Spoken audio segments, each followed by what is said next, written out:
จะตามระเบียบมันไปถือมาทำได้เวลาเจ้าหน้าที่มันอัดตำรวจนะเพื่อต้องยืนในเจ้านะมันจะมันทำทุกอย่างเจ้าเวลาที่ต้องก็คือมาระเบียบมันก็มีระเบียบเรื่องการปฏิบัติการไม่พายหูพายอย่างไรบอกเป็นหูเป็นอย่างไร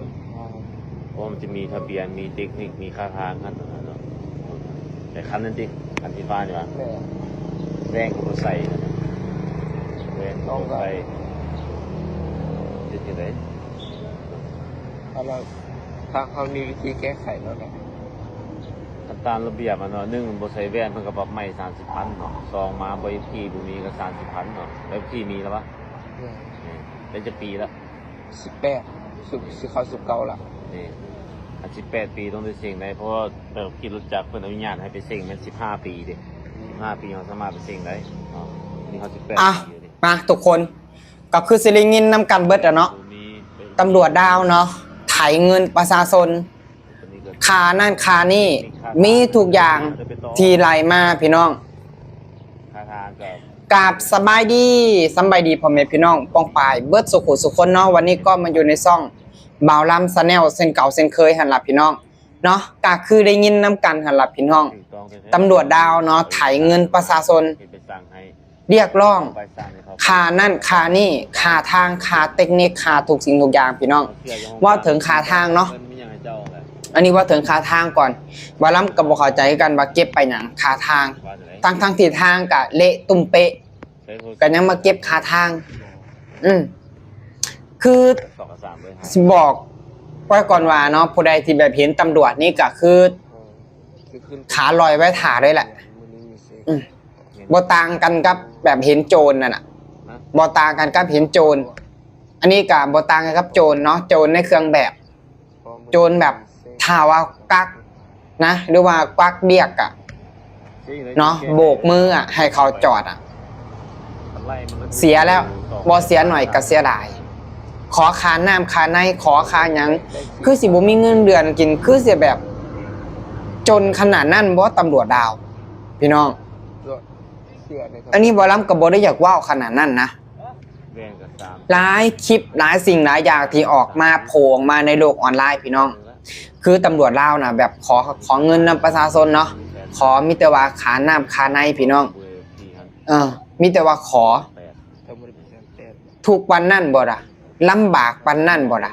ถามมันสิถูกปันนั่นก็ออกซะจากตำรวจน่ะออกมาหารับจ้างระบายกินอยู่ข้างนอกพี่มันสิบ่ดีกว่าบ่ล่ะเนาะคือว่าแล้วก็บ่ได้ต่างกับโจรเลยแหละพี่น้องตำรวจลาวอ่ะ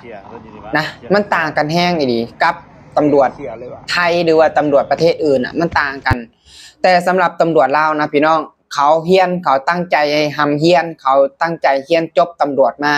เพื่อสิ่งนี้พี่น้องเพื่อที่แบบดีดไถประชาชนประเทศอื่นเนาะประเทศไทยหรือว่าประเทศอะไรก็ตามตั้งใจเฮียนจบตำรวจพี่น้องมาหับใส่ประชาชนแต่ตำรวจดาวเนาะอันนี้บ่ล้ำกับบ่ได้รวมเบิดนะตำรวจดีๆกับมีอยู่หรอกแต่มันมีหน่อยนะมีหน่อยอีดีเนาะตำรวจลาวบางคนตั้งใจมาเพื่อแบบเรียนจบมาเนาะมีกฎหมายอยู่ในมือแล้วมาปล้นจี้ประชาชนมารีดไถประชาชนพี่น้องหลายเหตุการณ์ที่ผ่านมามันเฮ็ดให้เราเห็นว่าตำรวจลาวอ่ะบ่ได้ตั้งใจมาเพื่อรับใช้ประชาชนตั้งใจมาเพื่อที่จะรีดไถประชาชนคือประชาชนเนาะหลายๆคนเห็นตำรวจกะกุ้มใจไว้ถ่าละหรือว่าไปเห็นลานข้างหน้ากะกุ้มใจไว้ละสิผิดสิถูกบ่ฮู้ถ้าได้เรียกถ้าได้กวักแล้วก็คือต้องเสียบ่เสียหน่อยก็เสียดายขอค่าน้ำค่าในขอค่าข้าวค่าเกลือปลาแดกแป้งนัวลูกเมียถ่าอยู่เฮือนพี่น้องเบิ่งตำรวจดาวแต่ละคนขับรถหรูย้อนเอาเงินนำประชาชนนี่แหละอันนี้บ่ล้ำกับบ่ได้รวมนะบ่ได้รวมกะเชื่อว่ามีตำรวจดีๆอยู่แต่ว่าก็มีหน่อยคือตำรวจที่บ่ดีน่ะมันมีหลายพี่น้องคือมันเฮ็ดกันเป็นกลุ่มเป็นแก๊งเนาะ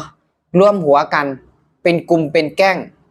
รีดไถประชาชนถ้าประชาชนถ่ายคลิปพี่น้องคือตัวเนี้ยคลิปตัวนี้เนาะคือประชาชนน่ะ เบิ่งท่าทางแล้วประชาชนหลักถ่ายไว้แต่ถ้ามันฮู้นะแต่ถ้าตำรวจนี่ฮู้อ่ะกระโดนอีกอ่ะบ่ปรับหน่อยก็ปรับได้พี่น้องคือตำรวจลาวอ่ะตำรวจย่านกล้องนะย่านกล้องนี่น่ะเป็นหยังสสท่านหนึงเนาะที่ว่าคลิปก่อนที่ว่าบ่ล่ำได้เอามาลงอ่ะว่าหยังอยากให้ปิดสื่อโซเชียลเนาะบ่ให้คือง่ายๆแบบอยากปิดหูปิดตาประชาชนนั่นล่ะบ่อยากให้ประชาชนเว้าบ่อยากให้ประชาชนเห็นเนาะที่แบบหลายคลิปผ่านมาที่แบบประชาชนได้ถ่ายลงไปพี่น้องก็เป็นโวยวายถ้าว่าบ่ผิดหรือว่าบ่ได้เฮ็ดผิดกฎหมายบ่ได้เฮ็ดนอกเหนือกฎหมายเดี๋ยวสิไปย่านหยังสำกล้องพี่น้องแม่นบ่ล่ะพี่น้องฟังแล้วคิดเห็นกันแบบใดก็สามารถคอมเมนต์กันเข้ามาได้พี่น้องเกี่ยวกับตำรวจลาวทุกๆคนในตอนเนี้ยแทบจะเป็นคือกันเบิดมันเป็นหยังต้องเฮ็ดแบบนี้นะฮู้ฮอดใส่อายฮ้อนหันประเทศลาวพี่น้องอันนี้บ่ล้ำกับบ่ตีนะเพราะว่าทางรัฐบาลก็บ่ได้เน้นในเรื่องนี้เอาง่ายๆก็คือบ่ได้สนใจหยังเนาะบ่ได้สนใจหยังแทนที่สิมากวดกวดขังคืออยู่ประเทศไทยนะพี่น้องอยู่ประเทศไทยน่ะก็เจ้าจะแบบเข่งขัดในเรื่องนี้นะพี่น้องถ้าผู้ใดที่แบบรีดไถเงินประชาชนหรือว่าเรียกเก็บเงินประชาชนน่ะโดยที่แบบบ่ได้มีการที่แบบนั้นน่ะคือก็เจ้าซะเรียกสอบนะหรือว่าไล่ออกจากราชการเพราะว่าเฮ็ดให้เสื่อมเสียชื่อเสียงของตำรวจเนาะตำรวจต้องมาหับใส่ประชาชนแต่กับประเทศลาวพี่น้องประชาชนเนี่ยต้องหับใส่ตำรวจหาเงินให้ตำรวจนะเพราะว่าโดนกักโดนนั่นก็ต้องได้เสียเงินคือทหารประชาชนนี่ต้องไปหาเงินนะพี่น้องหาเงินมาหาเช้ากินค่ำบางคนก็พี่น้องไล่ไปรับจ้างรับบายมาเนาะได้เงินได้ดีใจว่าสิเอาไปให้ลูกให้เมียแต่สุดท้ายไปบ่ฮอดพี่น้องไปเจอลานตำรวจเอาซ้ำจบนี่ล่ะพี่น้องคือมันเกิดขึ้นในประเทศลาวตอนนี้ปัญหานี้มันยังแก้บ่ได้มันยังแก้บ่จบเพราะว่าทางภาครัฐพี่น้องบ่ได้ลงมาเบิ่งบ่ได้ลงมากวดกาบ่ได้เอาใจใส่ในเรื่องนี้พี่น้องมันก็บ่ต่างกันดอกนะมันก็เลยเป็นไปอยู่ในแบบนี้แหละนี่แหละพี่น้องเป็นจังใดกะคิดเห็นน้ำกันพี่น้องคิดไปน้ำกันเบิ่งไปน้ำกันนะจังใดก็ขอมุกขอบใจพี่น้องเนาะจังใดก็ขอมุกขอบใจแล้วก็ขอเป็นกำลังใจให้กับพี่น้องชาวลาวของเฮานะพี่น้องสู่ต่อไปอดทนเอาพี่น้องเดี๋ยวมันกินอิ่มเดี๋ยวมันก็ท้องแตกแล้วก็ตุยเองมันล่ะมันเห็นแบบนี้พี่น้องมันบ่เจริญหรอกครอบครัวก็ตกต่ำอยู่แบบนั้นล่ะพี่น้องก็พอได้แต่ดีไถประชาชนหั่นล่ะ